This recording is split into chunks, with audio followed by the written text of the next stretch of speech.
In Pennsylvania, the Legislative Reapportionment Commission, or LRC, is tasked with withdrawing state legislative districts to reflect the 2020 census. Yeah, the process is known as redistricting, and it is usually a contentious topic among both Democrats and Republicans.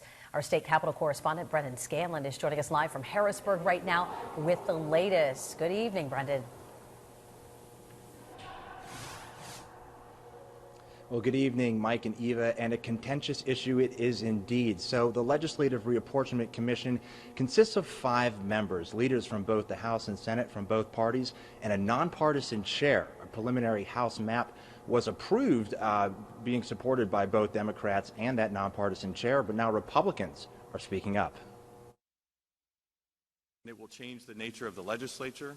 The structural majorities that have been in place will drastically change. This week, House Republicans are speaking out against the preliminary House map that might reshape or split their voting district. Now, the Pennsylvania Constitution requires that splits of municipalities only be made when absolutely necessary. So we'd like to understand how they came up with these maps. Republicans are calling for more transparency on how the preliminary map was developed and who was involved. We also want to understand who's influencing these maps. Groups that are involved in this process from the outside have what they want in that map, which is a Democrat-leaning map that has ultimately been their end game over the last 10 years. Democrats, on the other hand, say the map is fair and that Republicans are worried because it may compromise their majority in the legislature. They've been controlling the legislature for almost 30 years, 3 redistricting processes, and they're not used to being not in the driver's seat.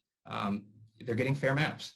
They do not want fair maps. Representative Ryan Bizzarro says making districts more competitive could promote more reasonable candidates. I think having fair districts and purple boundaries actually will help elect more reasonably minded folks to the legislature. Republicans say they're in favor of competitive districts, but the preliminary map falls short. Of this map is incredibly low. Again, it was graded an F for failure by the Princeton Gerrymandering Project in terms of competitiveness.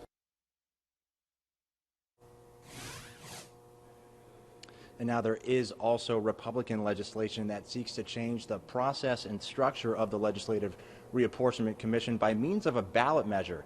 Democrats say it's just another Republican attempt to undermine the legislative process. For now, live inside the state capitol, for Erie News Now, I'm Brendan Scanlon. Mike and Eva, back to you.